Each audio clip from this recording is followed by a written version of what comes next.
Hola a todas y a todos, sean bienvenidas a este nuevo capítulo del programa Educación en Derechos Humanos para el Chile Actual, una instancia que organiza el Museo de la Memoria y los Derechos Humanos en conjunto con la Red de Equipos de Educación en Derechos Humanos de Chile. Y en esta ocasión nos acompaña Steffi Leiva, psicóloga educativa por la Universidad Católica y diplomada en estrategias de juego y prácticas lúdicas para las mejoras de los aprendizajes, con quien vamos a conversar sobre personas en situación de discapacidad y accesibilidad desde una perspectiva, ¿no? De derechos humanos también muy atingente con respecto a lo que estamos enfrentando, por ejemplo, en torno al proceso constituyente. Hola Steffi, ¿cómo estás? Muchas gracias por Hola, aceptar nuestra invitación. hola, bien, ¿y tú? Muchas gracias por invitarme. Qué bueno. Oye, bueno, comentarle a las personas que nos están mirando que pueden hacer sus comentarios a través de redes sociales, a través del Facebook Live, y ahí los podemos ir leyendo también para que podamos ir entablando esa conversación. Y además comentarles que Steffi se encuentra ahí en otra parte del mundo, así que estamos con cierta diferencia horaria, ¿ya? Sí, con 4 horas de diferencia. 4 horas de diferencia. Oye, Steffi, para comenzar, bueno, y comentar también a las personas que nos están mirando, en Chile actualmente hay un total de 2.836.818 personas con discapacidad según el Servicio Nacional de Discapacidad Senadis. Cifras que datan desde el 2015 y aquí, ojo, un dato preocupante porque desde el 2015 no se ha hecho una actualización de esa data y eso es fundamental, ¿no? A la hora de saber cuánta población somos, sobre todo cuando tuvimos un censo entre medio, ¿no? En ese sentido, las instituciones públicas y privadas deben modificar sus instalaciones para hacerlas más accesibles, lo más accesible posible, ¿no? A todas las personas, por ejemplo, con movilidad reducida o baja visión. ¿Es eso así hoy en día, Steffi? ¿Cuánto nos falta por avanzar hacia una accesibilidad universal? Uf, sí, esa cifra es de, si lo pensamos bien, hace 6 años y, por ejemplo, no se incluyó en el censo la pregunta si alguien tenía discapacidad y pasa que se pregunta si tenemos discapacidad. Pero hay muchas personas sordas, por ejemplo, o personas autistas que no se reconocen con la discapacidad en sí. Entonces, hacer la pregunta de ¿tienes discapacidad? Eh, es súper complejo porque no se incluye como a la identidad como persona sorda, como persona ciega, como persona autista o neurodiversa. Entonces, mucha gente puede decir no porque se considera como persona sorda. Entonces, ¿cuántas Ujú. personas quedaron fuera de ese antecedente por decir que no? Y más ahora, después de la revuelta del 2019, hay muchas más personas ciegas, por ejemplo, o baja Claro. visión. Ujú. Entonces, es una cifra en que no nos permite hacer políticas públicas, o sea, o informes, por ejemplo, porque no es tan certera como nos gustaría que fuese. Y sí, en accesibilidad falta demasiado. Bueno, contar que yo soy una persona ciega y he trabajado por 9 años aproximadamente en accesibilidad. Entonces, he conocido diferentes realidades en diferentes ciudades y diferentes pueblos también, y no solamente como desde mi perspectiva, sino que desde la perspectiva de otras personas. Entonces, Claro. si bien hay muchas cosas que están avanzadas, que por ejemplo yo puedo hacer el símil con ahora que estoy acá en Barcelona, por ejemplo, en La Serena sí, en La Serena, en Concepción, en Arica y en Santiago, en el centro, tienen líneas podotáctiles, que son las líneas amarillas o las líneas grises que tienen unas rayas y unos puntitos, Ya. y esas líneas son como para poder guiarse con el bastón. Y existen esas líneas y existen como para guiarse, y por ejemplo en Coquimbo hay muchas de esas líneas podotáctiles, pero solo están en el centro. Mm. O la rampa que es para personas con discapacidad física o con movilidad reducida, o a personas mayores, no hay en todos los espacios. Y por ejemplo, acá en Barcelona hay líneas podotáctiles, pero solo donde están los paraderos y solo donde está la entrada, o sea, como la bajada a la calle. Y en el metro, por ejemplo, en la estación del metro. Pero, por ejemplo, en la vereda como tal no hay línea podotáctil. Pero hay una diferencia de que las calles sí son lisas. A Mm, diferencia de las ciudades en Chile, que la mayoría de las calles están, tienen hoyos o, no mm, o están como rotas y no se arreglan. Entonces ahí, por ejemplo, para una silla de ruedas es súper complejo poder que una persona que maneje la silla de ruedas o que ande en silla de ruedas pueda manipularla. O una persona ciega, por ejemplo, siempre nos encontramos con postes que están al medio de la vereda, autos que están al medio de la vereda, que eso la gente tampoco tiene conciencia de que, por ejemplo, las veredas son para las personas. Y yo que, claro. por ejemplo, ando siempre en la calle, nunca en mi vida he tenido un auto, eh, siempre es como la discusión constante de que las veredas es para transitar peatonalmente y que el auto es para que pueda andar en la calle. Y o no sé, por ejemplo, dejan las puertas abiertas, etcétera, etcétera. Un montón de cosas que podemos hablar como de accesibilidad física, que en los espacios, eh, ya sea por políticas públicas que no están accesibilizados, porque por ejemplo acá todas las calles son lisas y en todas las calles, como en la esquina, que no son esquinas, la verdad, eso es un problema, Mm. tienen la rampa. Pero en Chile hay muy pocas que tienen rampa y hay que estar buscando qué calles tienen rampa. Entonces, y si se rompe, no se arregla. Y más la conciencia de la gente que no toma en cuenta de que hay una persona a su alrededor que va a necesitar tener el espacio libre. Entonces solamente es como se desplaza esto al Estado, pero tampoco como personas tenemos la conciencia para desarrollar, para solicitar que estas cosas se hagan, eh, y tampoco para facilitar el tránsito, por ejemplo. Claro. ¿Para qué decir en las telecomunicaciones? Tampoco hay intérprete de lengua de señas y si lo hay lo tapan con gráfica o no describen, por ejemplo. Muchas veces hay cosas que son muy visuales que se necesitan describir o, bueno, infinitas cosas que podemos hablar como dimensiones de la accesibilidad universal, que falta mucho por hacer, eh, para que las personas podamos acceder a esos espacios, tanto físicos como virtuales, como de cultura, de ocio, educativo. Exactamente, Steffi. Y de hecho, y me parece súper importante hacer la autocrítica también, ¿no? El que, por ejemplo, hoy día en estos conversatorios no contemos con lenguas de señas, ¿no? Con Ujú. intérpretes de lenguas de señas, para poder llegar también a todo el público posible, ¿no? Oye, Steffi, y tú, bueno, al final de tu respuesta dijiste algo súper importante. Y te lo quiero preguntar también un poco escapándome de la pauta que habíamos comprometido inicialmente, que tiene relación con el cambio cultural, porque finalmente es el Estado, el ente que de alguna forma tiene que garantizar, ¿no?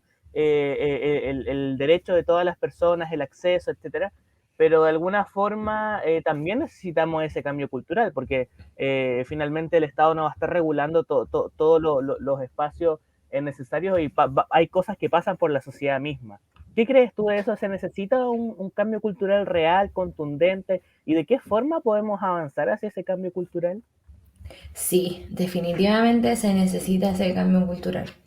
En Chile tenemos la visión de que la persona con discapacidad o diversidad funcional es una persona, de hecho ni siquiera se tiene la concepción de que es una persona, es un Claro. pobrecito, como el minusválido que necesita ayuda porque lo vemos en la Teletón. Claro. Entonces, hay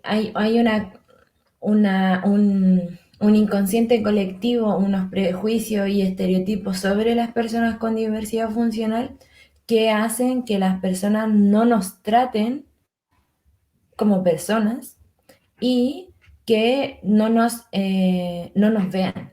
Entonces somos invisibles para la población en general. Entonces, por ejemplo, eh, muchas veces en las demandas de los colectivos en general, o en las protestas, o en los petitorios, los programas, se habla de la diversidad, no sé, por ejemplo, personas de la comunidad LGTBIQA más, personas migrantes, personas de pueblo originario, otros. Y nunca, nunca se pone a la discapacidad. Nunca se dice Mm, personas con discapacidad o personas con diversidad funcional, salvo que seamos personas con discapacidad o que seamos personas que trabajemos por la discapacidad. En todos los discursos, si tú te das cuenta, la mayoría no incluye a las personas con discapacidad. Ahora creo que, porque, bueno, el colectivo de la comunidad sorda, por ejemplo, es un colectivo que lucha mucho por mm, hacer que las personas sordas puedan participar en los espacios, por tener el intérprete, porque se respete su lengua. Eh, y si no fuera por esa comunidad, yo creo que tampoco se visibilizaría de una u otra forma a las personas con discapacidad, porque cuando hablamos las personas con discapacidad es como que si no existiésemos. Entonces, como que esta cultura que hay de la invisibilización es la que se debiese eliminar. Y, por mm, ejemplo, yo igual voy a ir, estando acá, no sé, a mí me pasa que en Chile yo voy por la calle y la gente llega y me toma y me mueve y como que si fuera una muñeca que no tiene, que no puede hacer las cosas por sí misma. Entonces, por ejemplo, para subir o para cruzar una calle, yo ni siquiera voy a cruzar esa calle y me toman y me mueven para cruzar la calle. Y me mm. cruzan, no sé, como, y uno, como no, no voy a cruzar, o no, no me quiero sentar, o no, no quiero subir a tal parte, no quiero hacer esto, y la gente llega y te mueve y te hace eso. Acá te preguntan, ¿necesitas que te ayude? ¿Te puedo ayudar? ¿O quieres ayuda? Y eso es lo Mm, ideal. Ese es como a lo que uno tiene que apuntar, pero también es porque hay un trabajo detrás, obviamente falta mucho, hay un trabajo detrás de que eh, las personas con discapacidad han luchado por muchos años para que este cambio de mentalidad exista y acá no tienen la Teletón, por ejemplo, ni existe claro. eso y cuando uno les cuenta, por ejemplo, no es que en Chile existe esto, este show, la gente queda como, ¿qué? ¿Por qué existe eso? ¿Cómo se les ocurre hacer ese tipo de barbaridades para las personas con discapacidad? Mm, Entonces, eh, tenemos un mal que es pensar que si es persona con discapacidad es como un niño y ni siquiera como un niño porque que no es persona, porque no puedes hacer las cosas por ti mismo, como que esa es la idea. totalmente. Oye, tú mencionabas este show televisivo de Teletón, eh, y que, bueno, hace muy poco tuvimos una y que tiene muchas críticas, ¿no? Respecto a, diría yo, la romantización también de personas en situación de discapacidad. Entonces, son cuestiones que de alguna forma uno se pregunta si son realmente efectivas, si realmente ayudan. Eh, ¿Cómo ves tú ese factor ahí? Yo creo que le ha hecho mucho daño, bueno, porque partamos, porque la Teletón nace en el año 78 con la dictadura, como una forma Claro. de que la gente no viese lo que estaba pasando en el país e ignorar las violaciones a los derechos humanos sin saber que este también es una forma de violación a los derechos humanos. Mm, Eh, es una forma de control de masa y que siempre lo hacía así, por algo también este año lo hicieron. Eh, bueno, y es un show que muestra a la persona con discapacidad como una persona lastimera. El porno inspiracional que se llama, que se crea por Stella Jones, creo que es el apellido, que se pronuncia así. Que es una humorista, una stand-up comedy estadounidense, que ella eh, también tiene discapacidad. ¿Y a qué se refiere con esto de que es como el decir, ah, estoy mal, ah, pero el de al lado está peor que yo? Entonces me inspiro en el que el otro está peor que yo, entonces me voy a sentir bien, entonces como el otro está peor que yo, filo, no hay problema con esto. Y, y esa es la Teletón, como una forma de decir como inspirar lástima para que donen dinero, que ese dinero no sabemos, y de hecho como que han salido estudios de que el dinero no va directamente a la Teletón, o no va todo el dinero a la Teletón. Han habido experiencias de, yo he conocido gente que ha dicho que eh, caminar, la gente no puede caminar, y no es objetivo de vida tampoco caminar, sino que, por ejemplo, lo que tú necesitas son terapias o acompañamiento físico para que puedas coger más musculatura, para que puedas tener como más desarrollo en tu movilidad, etcétera, etcétera. Y al final, el tratar de caminar, que es el objetivo, es una forma de capacitismo, que el capacitismo es la forma de que se piensa de que una persona con discapacidad que tiene que ser capaz de ser normal. El ser normal como una persona que ve, que escucha, que puede hablar, que puede caminar con dos piernas y que tiene brazos. Y neurotípica. Entonces tú, si no cumples con esas funciones, tú tienes que tratar de ver, tratar de escuchar. Entonces, por eso surgen, por ejemplo, los implantes cocleares, que muchas personas sordas están en contra de los implantes cocleares. Eh, Surge el que las personas que no pueden caminar con sus dos pies, sino que utilizan sillas de ruedas o utilizan otros implementos, quieran caminar. Entonces, también eso es una forma de no... eh, de negar tu identidad como persona con diversidad funcional, por ejemplo. Eh, de que tú no te asumas como, por mucho tiempo, que a muchas personas nos pasa, que no te asumes como una persona con diversidad funcional, porque la sociedad te dice que tienes que ser normal. Y eso es capacitismo, es buscar de que tú seas como un ideal de persona. Entonces, eh, al surgir como este tipo de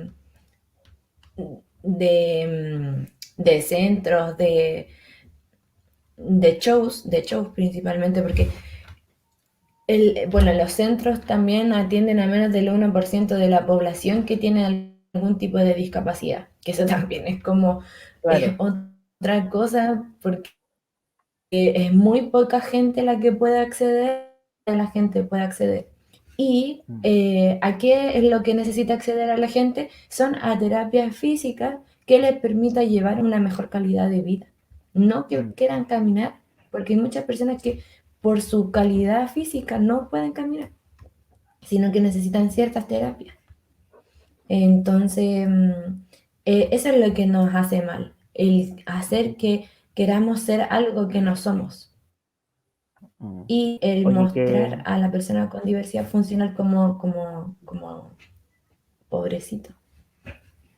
sí, qué importante lo que mencionas, Steffi, porque yo creo que, y volviendo a la autocrítica, que muchas veces nos pasa eso como sociedad, o sea, es como este ideal de persona que camina, como este idealismo que está implantado en la sociedad está súper potente, ¿no?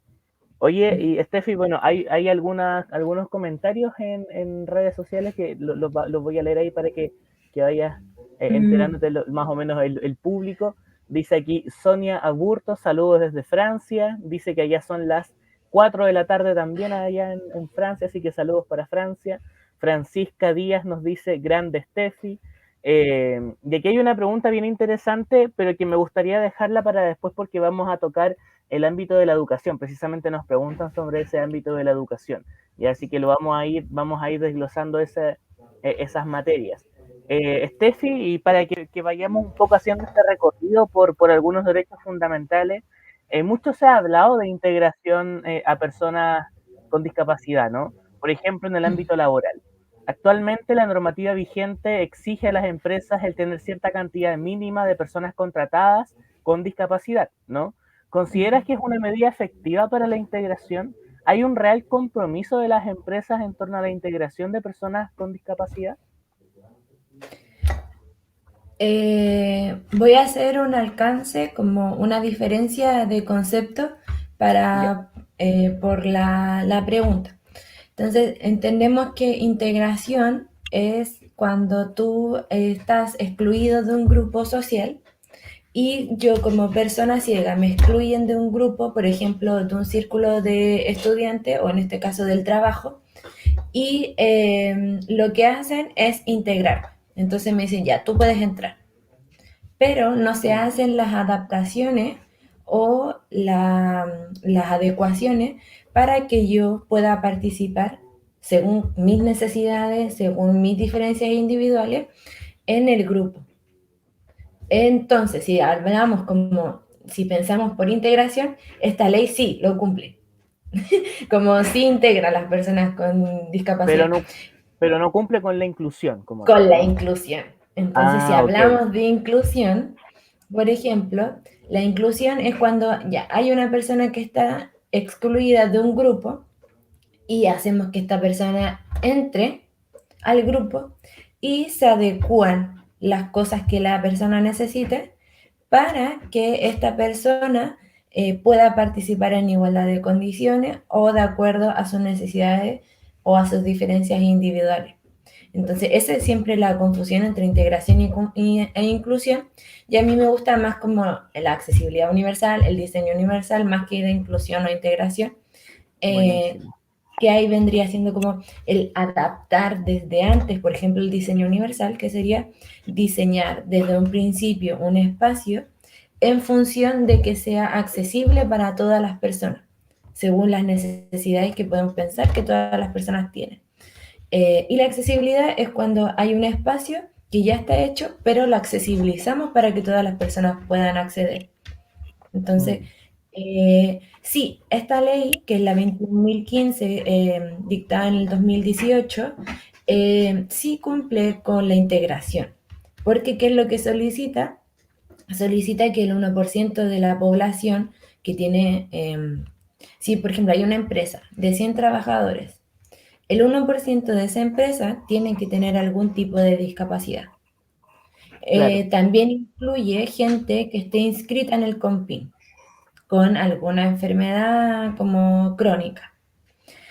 Si no cumple la empresa con esto, lo que debe hacer es pagar 24 sueldos mínimos a una fundación que trabaje sobre la inclusión laboral. Y aquí mm, tenemos como una trampita porque surgieron así de la nada, como de una piedra, surgieron 100.000 fundaciones de inclusión laboral, que jamás en su wow, vida habían trabajado con inclusión laboral. Obviamente hay algunas fundaciones que sí son de inclusión laboral, como por ejemplo destacó Guazú, que sí son realmente como fundaciones de inclusión laboral y que son personas con discapacidad que hacen inclusión laboral. Entonces, sucedió esto y a las empresas no se les exige que tengan que acondicionar, accesibilizar, adaptar su espacio para que puedan participar personas con discapacidad. Entonces, por ejemplo, yo que estuve en proceso de búsqueda laboral como psicóloga, habían anuncios tales como: se busca psicóloga educacional, se acepta con discapacidad física leve moderada. Entonces, mm, se condiciona como se les decía a las empresas de reclutamiento, por ejemplo, de inclusión laboral, oye, búscame una persona que tenga discapacidad, pero que tenga lo menos discapacidad posible. Wow. O hay empresas que buscan dentro de la empresa, como de sus trabajadores, que digan, por ejemplo, ya, alguien tiene el carnet como de discapacidad porque tiene alguna enfermedad crónica, ya, listo, cumplimos con la ley.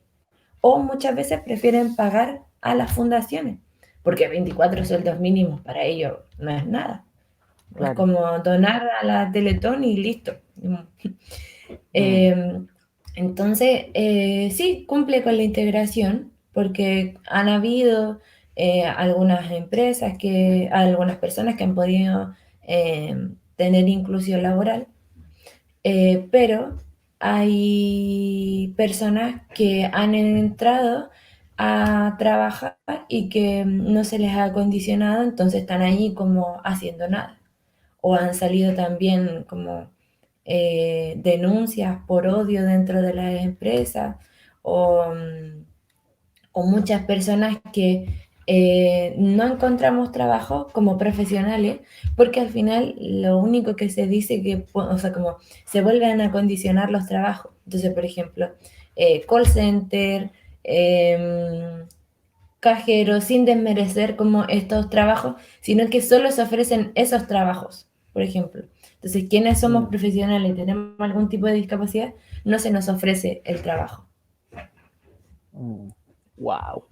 Oye, sí, y muchas gracias también por esta aclaración de concepto. Y me gustaría hacerte otra pregunta también un poco desde el ámbito de que nos vayamos educando también en estas temáticas y a la gente que nos está mirando.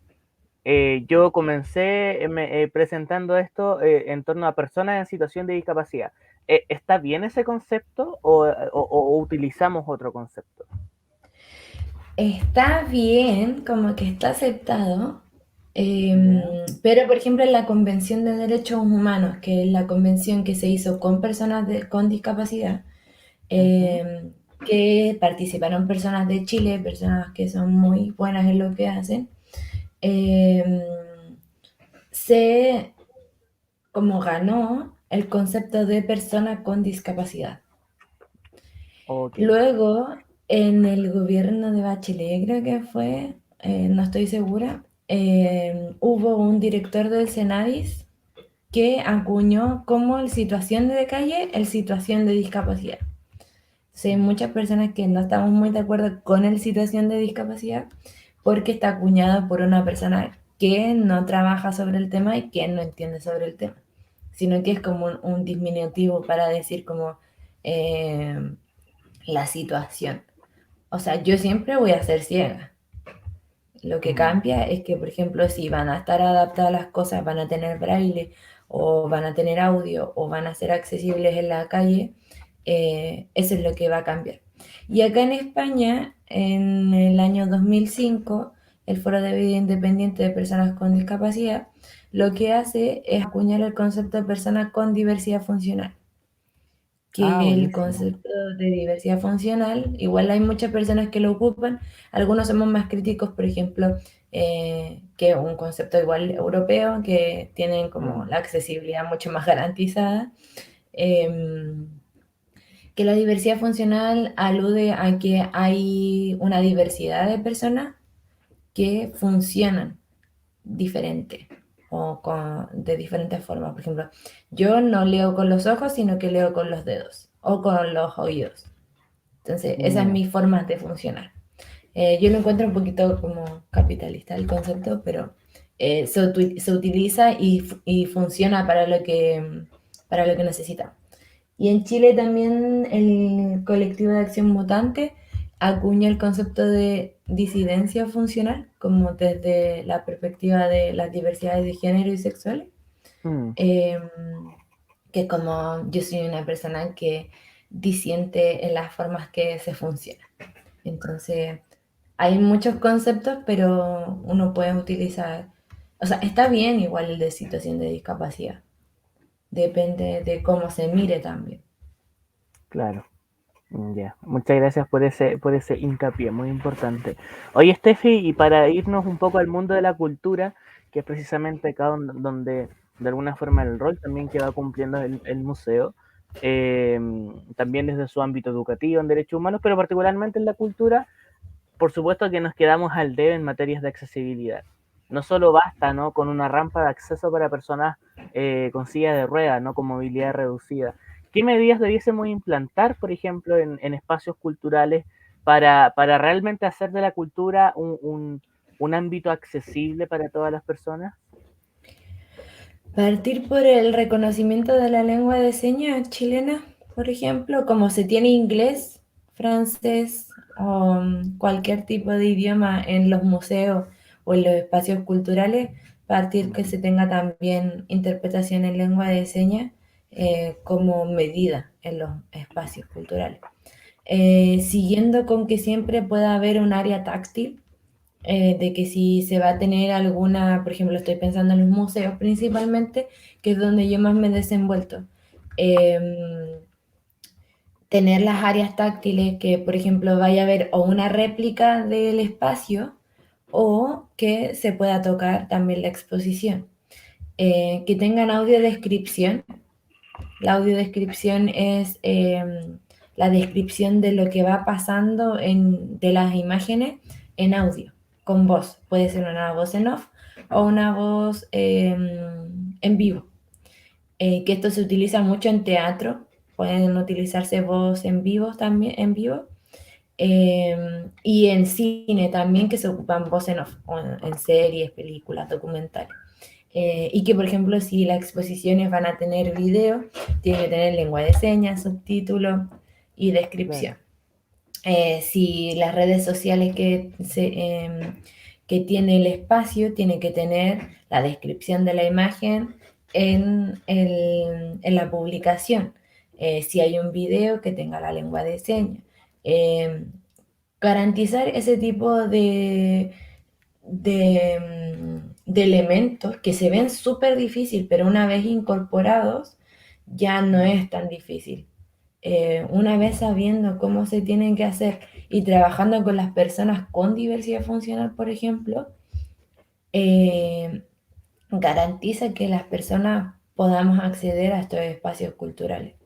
Eh, Aquí también hay acá en España me refiero, en Barcelona, no he ido todavía, no he sabido bien porque como llegué hace muy poquito, Ujú. no tengo como el certificado de discapacidad. Hay algo que se llama propia cultura y que es como aproximar la cultura como a las personas en general. Y creo que ahí hay muchos eventos gratis, muchos eventos que son accesibles, se muestran todos los eventos que son accesibles. Las personas con discapacidad, por ejemplo, acá podemos tener podemos acceder gratuitamente o con algún descuento significativo a los espacios culturales. Que eso en Chile, ni pensar, porque hasta en los aeropuertos se nos cobra la asistencia. Wow. No se nos deja entrar con los perritos, por ejemplo, gente que tiene perro guía, no se les deja entrar con sus perros guía. Entonces, garantizar esos aspectos mínimos como el acceso, la capacitación del personal, por ejemplo, Mm. que sepan cómo guiar a una persona ciega,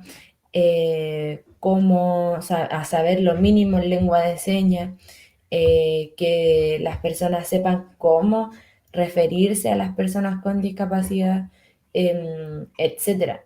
Por ejemplo, en el museo están los derechos, la Declaración de Derechos Universales en braille. Está como, hay unas placas. Ya. Y también está hay una línea podotáctil que te guía hacia el interior. Pero falta, por ejemplo, que los videos, no sé, donde está el discurso de Allende, los dibujos de los niños creo que estaban también en braille, o sea, como Mm. en tacto, táctilmente. Ese tipo de cosas son las que se tienen que hacer para que los museos puedan ser accesibles. En los conciertos también, por ejemplo, describir qué es lo que hay en el escenario. Un pianista de acá también decía eso, que uno siempre dice como ya, en los conciertos no hay problema porque las personas ciegas van a escucharlo, pero ¿y si tiene una planta escénica en el escenario? Claro. Hay que describirlo. Y si es una ópera o un musical, hay que describirlo. ¿Cómo se Mm. describe eso? También tener como esas consideraciones. Y en la Declaración de Derechos Humanos, o sea, en la Convención de Derechos Humanos de Personas con Discapacidad, sale la cultura, el ocio como un derecho fundamental. Sí, totalmente. Y es uno de los ámbitos de la sociedad que también ha quedado muy al debe. Eh, Oye, Steffi, y para ir un poco más al ámbito educativo, que me parece igual de relevante que el ámbito cultural, y aquí solo para comentar, porque de la población que mencionamos anteriormente, solo el 9,1% cuenta con estudios superiores, a diferencia del 20% de las personas sin discapacidad, con lo que se debe en gran medida no a las barreras para el acceso y más aún para el desarrollo en un sistema educativo que les permita egresar e incorporarse al mundo laboral, ya sea de manera dependiente o independiente. Lo anterior constituye una brecha y un incumplimiento de nuestro país con las personas con discapacidad, de que la Convención Internacional sobre los Derechos de esta población, ratificada por Chile, ojo, el año 2008, obliga a los estados a garantizar una inclusión en la educación que sea transversal a todos los niveles. Con relación al acceso a la educación superior, y aquí también otro antecedente importante, el año pasado ocurrió un hito en la aplicación de la prueba de selección universitaria, la PSU en ese momento, ya que se aprobaron 1.324 solicitudes de adecuaciones y apoyos de personas con discapacidad, lo que permitió doblar la cantidad de estudiantes en esta con discapacidad no que rindieran la prueba. Sin embargo, esto no agota las posibilidades para que los estudiantes con discapacidad puedan ser parte de una educación inclusiva, tanto en la etapa escolar como en el nivel superior. ¿Cómo ves tú la temática de accesibilidad en el ámbito educacional? De qué forma tenemos que seguir avanzando hacia esa accesibilidad? Porque sin duda alguna, y aquí me ha pasado mucho en torno, por ejemplo, a infancias trans. ¿No? En Chile hay muchos colegios, hay colegios que solo tienen a niñas trans, por ejemplo, ¿no? Pero que esas niñas no están, digamos, incluidas en colegio, en otros colegios, ¿no? Más allá como de las causas de discriminación, pero de alguna forma las personas con discapacidad quedan muy marginadas también y forman parte de los grupos históricamente marginados. O sea, tú mencionabas también hace un momento que siempre se nombra pueblos indígenas, la comunidad LGBTIQA+, etcétera, pero nunca se nombra a las personas con discapacidad y es importante no tener que comenzar a cambiar ese discurso porque de alguna forma también son parte de los grupos históricamente marginados en nuestra sociedad. ¿Qué nos falta en temáticas de educación? ¿Cómo ves tú este ámbito? Uf. Eh, Mira, en partir porque el año, claro, en el año 2008 se ratifica la convención. El año 2009, finales del 2009, principios del 2010, em, se, cuando se hace la Ley General de Educación, se hace un decreto, el decreto 170, que es el que dice que primero en las escuelas básicas tienen que crearse los programas de integración escolar. Mm. Y qué es lo que habla todo el rato este decreto cuando uno lo lee: la deficiencia visual, la deficiencia auditiva, la deficiencia por autismo, la deficiencia, así, el trastorno del neurodesarrollo, todo el Wow. rato avalando como un lenguaje muy médico y yéndose hacia la deficiencia. ¿Qué es lo bueno de este decreto? Que forma, claro, los programas de integración escolar, donde se incluye a un equipo multidisciplinar, interdisciplinario, principalmente terapéutico, no educativo, que era algo que escuchaba ayer en otro conversatorio, eh, que, por ejemplo, son educadoras diferenciales, psicólogos, psicólogas, terapeutas ocupacionales, fonoaudiólogas, que lo hablo en femenino porque la mayoría son mujeres, Mm, y en algunos kinesiólogos. Entonces, ¿qué es lo que tienen que hacer las personas para poder ingresar a este programa? Es hacerse una evaluación todos los años, en marzo, en diciembre. Las educadoras tienen, no sé, un 50-80% de su tiempo que gastan en documentación, en realizar documentación, más que intervención. Los psicólogos solamente son psicólogos clínicos que tienen que hacer test.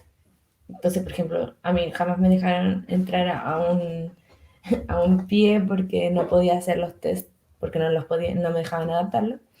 Eh, muy poca intervención en el aula.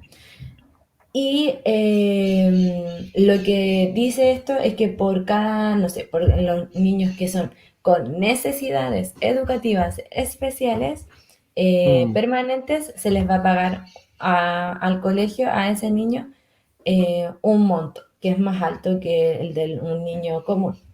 Y el transitorio va a tener otro monto. mm, Entonces, funciona por subvención. Y bueno, en el año 2015 lo que se hace, se crea el decreto 83, lo que busca como incorporar un poquito el diseño universal para el aprendizaje, sin eliminar lo anterior, como sin eliminar los conceptos de deficiencia, de la falta de las necesidades educativas, pero sí lo que incorpora, que es bueno, es el trabajo colaborativo ya, entre docentes, profesionales de la educación, asistentes de la educación, para trabajar directamente en aula, que se elimine un poco el trabajar en aula de recursos y se trabaje más en el aula. Eh, y se incorpora bueno, se trata de que se incorpore en educación inicial, en básica y en media. Entonces empieza a ocurrir que empiezan a haber muchos niños que son catalogados como niños pie, o como niños NE, los NET, y les ponen siglas y a los niños se les categoriza. Eh, y claro, ahora hay como un acceso a que los niños puedan acceder al colegio, a la educación, pero muchas veces no se garantiza que el niño aprenda porque lo que se prioriza es que se haga la evaluación, por ejemplo. claro. Que, por ejemplo, las educadoras diferenciales y todos los equipos multidisciplinares que trabajan en los colegios hacen una labor así fantástica de poder eh, trabajar con los chicos, pero no ha habido el cambio de mente, el cambio de switch, de que son estudiantes de igual manera. Entonces, que se Mm, tiene que trabajar en los estudiantes y que se tienen que hacer espacios donde se cumpla con todas las necesidades, se satisfaga con todas las necesidades, y que bueno, que en nuestro sistema educativo tampoco se puede. Y en las universidades mucho menos, porque si bien, por ejemplo, hay algunas universidades que tienen un cupo de equidad eh, o de vía de admisión especial, eh, son cupos que son muy difíciles de conseguir, o sea, no son tan difíciles, pero si la persona no es guiada por un profesional que sepa bien cómo hacerlo, va a ser difícil que ingrese. Y son pocas universidades que lo tienen. Entonces, por ejemplo, la PSU o la PTU ahora la están adaptando. Creo que empezaron en el 2018 a hacer como las adecuaciones o los ajustes Sí. razonables. Entonces, digamos que la prueba no es un buen mecanismo para poder acceder a la universidad. Exacto. Y tampoco se les exige a las universidades que tengan una garantía mínima de personas con discapacidad que puedan ingresar a la universidad. Y la permanencia tampoco se cumple, porque al final los profesores no, que yo no quiero este estudiante, Mm, pasaba mucho que, por ejemplo, no se te entregan las adecuaciones, que el estudiante es quien tiene que ser agente de poder acceder, o sea, como de solicitarle al profesor, y eso es cansador para el estudiante. Es agotador de tener que andar detrás de los profesores. Profesor, facilíteme el recurso que hizo hoy. Al final muchos desertan o no pueden continuar con la carrera. Hay estudios que dicen que se demoran en promedio 2 años más que lo que se demora una persona que no tiene discapacidad. Y súmale a eso que, por ejemplo, el pagar la universidad es súper caro. Entonces, por ejemplo, yo quedé súper sorprendida acá porque cuando postulé al máster salía 5% de cupo para personas con discapacidad. Entonces tú pones tu certificado de discapacidad y eh, te habilitan el cupo mm, en pregrado, o sea, sí, en pregrado, en el posgrado, en todos los espacios, todas las universidades, todas, absolutamente todas las universidades españolas tienen que tener un 5% de personas con discapacidad. Y si tú, por ejemplo, en la matrícula pones que tienes algún tipo de discapacidad, te sale gratis el estudio. Y en Chile wow, tú tienes que pagar más. Como si te demoras los 2 años más que te demoras, o los 5, 6 años más que te vayas a demorar, porque hay personas que sí lo hacen, tienen que pagar esos 2, 3, 4, 5 años que se vayan a demorar. claro. Wow, que las diferencias, o sea, qué, qué fuerte las diferencias entre sociedades, entre países. Bajo esa misma lógica, Steffi, ahí la cátedra UNESCO nos pregunta en Facebook, Steffi, ¿cómo ves lo que se ha avanzado en los colegios y qué debiera hacerse en la toma de conciencia de las y los estudiantes sobre la discapacidad? Esa pregunta nos dejan en redes sociales. Mm, eh, ¿Cómo ve? Sí, se ha avanzado. Por ejemplo, voy a hablar así muy personalmente. Cuando yo estudiaba, ni siquiera había una educadora diferencial. Yo tenía, bueno, tenía una educadora diferencial, me acuerdo, en algún colegio, porque mi mamá la buscaba, por ejemplo. La Ah, solicitaba como a otro colegio que era especial. En Chile todavía existen los colegios especiales. mm, Hay muchos colegios especiales y que también es un gran negocio porque se con mucho dinero. Y pero sí, por ejemplo, el que haya este equipo interdisciplinario que cumple un rol dentro de los establecimientos súper grande porque son quienes van a trabajar con los otros profesores y quienes también concientizan a los otros docentes o a la comunidad de aprendizaje en general, eh, eso sí, yo creo que es un gran avance y que más niños pueden acceder a los colegios, a los establecimientos escolares. Eh, Ahora por lo menos ya pueden acceder, tienen como el cupo. Antes se nos negaba. O sea, yo estudié en 8 colegios, por ejemplo, por eso me gusta como wow, tanto la educación, porque en muchos colegios se me negaba la educación. Y así pasaban muchas personas con discapacidad que se nos negaba la educación por tener algún tipo de discapacidad, que todavía ocurre, pero ahora se puede demandar, por ejemplo. Y ahora las escuelas municipales y las subvencionadas creo que también están obligadas a recibir a personas con discapacidad y apenas las reciban tienen que generar un programa de integración escolar.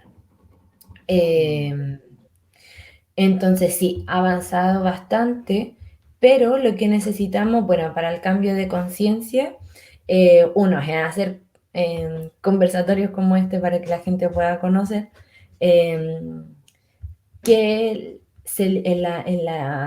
en los medios de comunicación, tanto formales como establecidos, como los independientes, se hable de discapacidad, desde una perspectiva de derecho, desde una perspectiva de personas con discapacidad o diversidad funcional, que en los colegios también se hable sobre esto, que no sea solo como, el niño pie, no, que sean como los niños que estudian en el colegio. Que no se hable como, la niña pie, no, que sea la Steffi, que sea el Tomás, que sea Mm, etcétera. Eh, que se deje de categorizar a la gente. Yo creo que ese es el primer paso. Cuando mm. dejemos de categorizar a la gente por etiquetas, ahí yo creo que va a haber un cambio de conciencia muy grande. Totalmente. Sí, es totalmente relevante, más aún viendo el proceso que estamos enfrentando hoy en día, con este proceso constituyente. Y aquí me gustaría solo dar un dato. eh, no recuerdo si fue ayer o el día miércoles, en el que Fabiola Campillay, senadora electa por la región metropolitana, fue a visitar el Senado, ¿no? El Congreso en Valparaíso, eh, apoyada por un grupo de expertos para que el Congreso comenzara un poco a trabajar en los métodos de accesibilidad para que ella pueda hacer su trabajo de igual forma que el resto de senadoras y senadores, porque es una persona ciega a causa de la violencia estatal. No recordemos que queda ciega por una bomba lacrimógena que le arrojan carabineros de Chile. Eh, entonces, claro, o sea, y aquí un poco ligando lo que tú mencionabas también en torno a integración, a inclusión, ¿no? El cómo ella precisamente tiene que, el Senado es el que tiene que adaptarse para que ella pueda realizar de forma satisfactoria su trabajo. Y desde esa mirada, recuerdo que en las elecciones de abril, cuando comenzamos a un poco a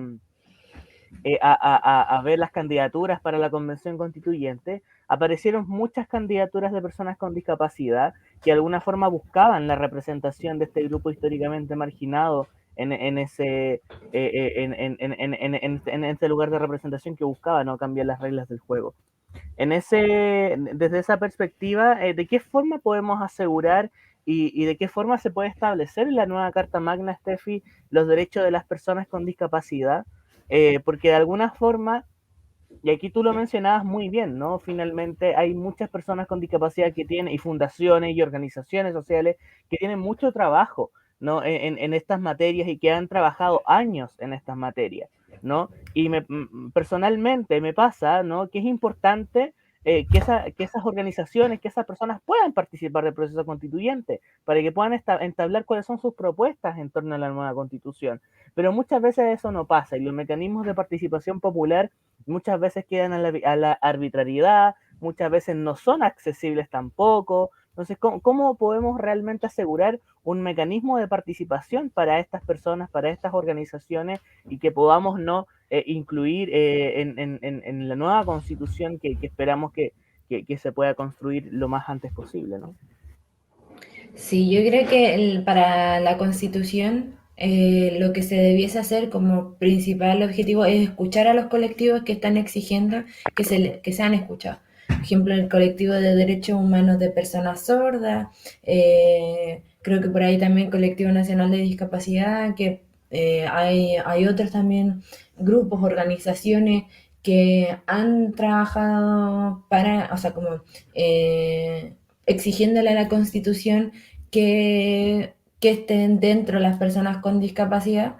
Y yo he escuchado, siendo bien sincera, muy poco en la Sí. Constitución sobre personas con discapacidad. En los discursos, o sea, por ejemplo, muy bonitos todos los discursos, pero creo que he escuchado a dos personas que han incluido dentro de sus discursos al reconocimiento constitucional de la lengua de señas Mm, como lengua originaria de las personas sordas, tal y como se quiere que se reconozca las lenguas originarias de los pueblos originarios de Chile. Eh, que yo sepa, he escuchado muy poca gente que lo ha hecho. Se han comprometido a hacerlo, muy pocos también. No es algo transversal, porque no es algo que vende tampoco. mm, Y no es algo que sea como mediático, sino que, claro, todavía tenemos esta visión de el pobrecito que no puede hacerlo. Entonces, primero tenemos que, claro, reconocer a la lengua de señas como la lengua originaria, la lengua materna de las personas sordas, reconocer, por ejemplo, los tratados de la Convención de las Personas con Discapacidad, incluirlo completamente. Por ejemplo, cada vez que se hable de algún derecho y que tenga diseño universal y que sea con accesibilidad universal, que se plasme ahí, que se diga, que se mencione que sea con accesibilidad universal, porque si no se menciona no existe. Por algo yo soy Exacto. siempre crítica con la gente como, ah, ya, dicen a todo el mundo, mencionan a todo el mundo, menos a las personas con discapacidad. ¿Y por qué? Porque no existe.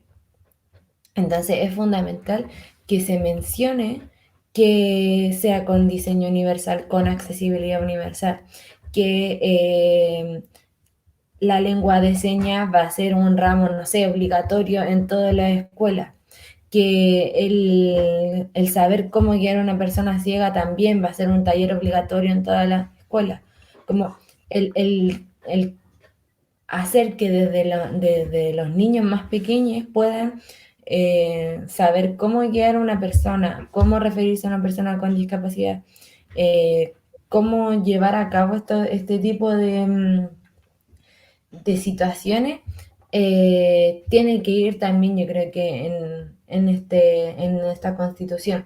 Y se tiene que trabajar con quienes están exigiendo que se trabaje, con las personas que están exigiendo que se trabaje. O sea, hay muchas personas sordas, muchas personas con discapacidad que han estado presionando a la Constitución para que se hagan las cosas. Y se han hecho bien poco. O sea, yo sinceramente no sé bien si tienen, no sé, toda la transmisión de la Constitución lengua de señas, por ejemplo.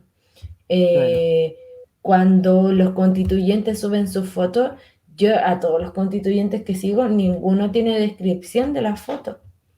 Mm, Lo mismo que le pasó a Fabiola Campillay, o sea, va al Senado y ni siquiera puede acceder al Senado porque no está accesible el espacio. Como de qué estamos exacto. hablando. Hay gente que también quiere trabajar en política y que tiene algún tipo de discapacidad y que yo conozco a varias que están ahí trabajando por eso. ¿Y cómo lo van a hacer si no están adaptados los espacios? O sea, no estamos garantizando que la persona pueda acceder, ni siquiera lo pensamos, porque no existimos. Entonces, ¿cómo lo tenemos que hacer? Que se empiece a mencionar. Ahora, si vamos a dar un discurso, personas migrantes, pueblo originario, LGTBIQ+, aunque te demores 5 segundos más, personas con discapacidad. Sí, Eh, totalmente. Aunque tengan que escribir un párrafo más, eh, y este derecho tiene que estar con accesibilidad universal. Todos los hospitales con accesibilidad universal. Todos los espacios educativos tienen que tener una perspectiva, tienen que guiarse por el marco del diseño universal para el aprendizaje. Y así sucesivamente. Por ejemplo, leía el reglamento que se había hecho en cultura, incluía todo y yo le dije, ¿y dónde está la accesibilidad universal? ¿Tú crees que alguien me respondió? Nadie me respondió. O no saben ni siquiera lo que es. No existe. Mm, qué horrible. De hecho, ahora que tú lo mencionaste, estaba revisando un poco el canal de YouTube de la Convención Constitucional y no tiene lengua de señas, no hay intérprete de lengua de señas. Entonces, de alguna forma, ¿cómo queremos que sea la constitución de todas las personas si no estamos incluyendo a personas con discapacidad? O sea, si no estamos garantizando ese acceso. Y hubo una candidata a constituyente y luego a diputada, que es una de las que ha peleado en todas partes para que también haya la lengua de señas. O sea, las Mm, personas sordas han peleado mucho, hicieron una ley, hay una ley que no se está cumpliendo. O sea, bueno, hay muchas leyes que no se están cumpliendo, pero en particular esa ley, como que es la que más se debiese cumplir, no se está cumpliendo. O sea, ¿cuánta exacto. gente desinformada tenemos? ¿Cómo me voy a informar si no me están dando el acceso a la información? Totalmente, totalmente. Y seguimos replicando las mismas lógicas de exclusión, de discriminación. de marginalidad, etcétera. Oye, Steffi, bueno, primero agradecerte mucho tus reflexiones, tus palabras. En lo personal lo sentí muy pedagógico, por lo que también aprendí bastante con todas tus palabras y esperamos que esto pueda llegar a mucha más gente, que esto pueda realmente ser escuchado, ser visto, porque es fundamental a la hora de entablar la accesibilidad, de crear espacio para todas las personas, sin exclusiones, sin discriminación, y se hace mucho más importante cuando queremos construir o comenzar a regir nuevas reglas que van a regir nuestra sociedad. Así que de verdad que muchas gracias por tu trabajo. Por supuesto que el museo está muy disponible y hay que seguir avanzando también desde el museo en esa accesibilidad. Y quería dejarte un poco estos breves minutos que nos quedan para que nos puedas comentar o dar alguna reflexión final en torno a lo que tú quieras mencionar y que pueda ser acá escuchado y visto por las personas que nos están mirando. Bueno, creo que le he dicho casi todo. Espero no haberme descarrilado un poquito. Gracias a las personas que nos están mirando primero, que nos están escuchando, sintiendo. Gracias por la invitación. Esperamos que después se incorpore con lengua de señas. Sí, Em, bueno, yo quiero invitar a la gente a que se informe sobre discapacidad, que no tienen que tener una persona cercana para tener que informarse, eh, que también consideren todos sus aspectos de la vida cotidiana, diaria, con accesibilidad universal, con el diseño universal. Yo, por ejemplo, ahora tengo una editorial donde hacemos juegos de mesa y libros con accesibilidad universal. Entonces, pensar que desde el inicio, desde la infancia y la adultez, que por ejemplo en todo momento estamos jugando, también esos juegos tienen que ser con accesibilidad. Lo que decimos, por ejemplo, si salimos con una persona ciega, considerar como la descripción. Si salimos con una persona sorda, tratar de modular y de tratar de aprender lengua de señas. Si vemos que no hay algo accesible, solicitar que eso sea accesible, exigirlo. Eh, Pensar en todos los aspectos de la vida de que se está excluyendo a una persona que tenga algún tipo de diversidad funcional. Eh, Sé que bueno, el domingo hay elecciones, invito a votar, yo no puedo votar, no me puede cambiar, chuta. así que invito a votar a la gente por el uno, nos guste o no nos guste, pero el programa está bueno e incluye a las personas con discapacidad, habla sobre personas con discapacidad porque hay personas con discapacidad que están trabajando en eso. Eh, entonces tratar de también incorporar, si van a hacer algo, algún trabajo, siempre, siempre incorporar a personas con discapacidad. Nunca hagan...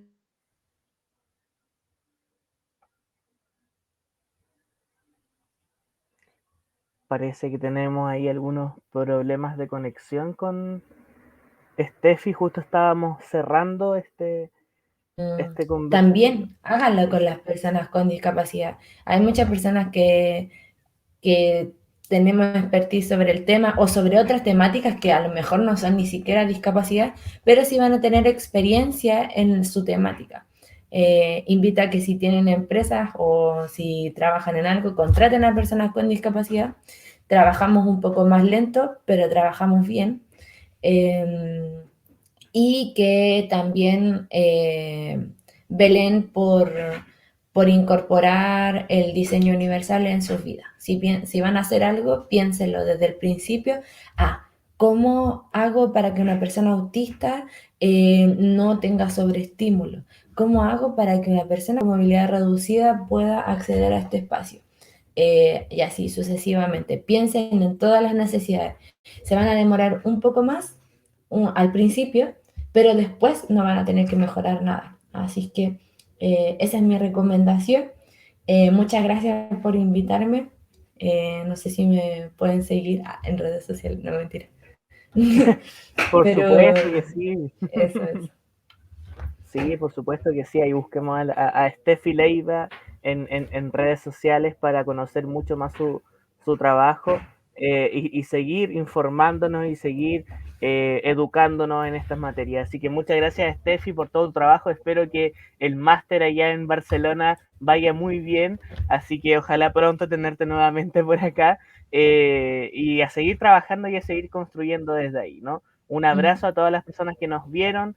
Muchas gracias por sus comentarios, por sus preguntas, y nos estaremos encontrando en un nuevo capítulo ya cerrando este año 2021, de Educación en Derechos Humanos para el Chile Actual, un programa realizado por el Museo de la Memoria y los Derechos Humanos y por la Red de Equipos de Educación en Derechos Humanos de Chile.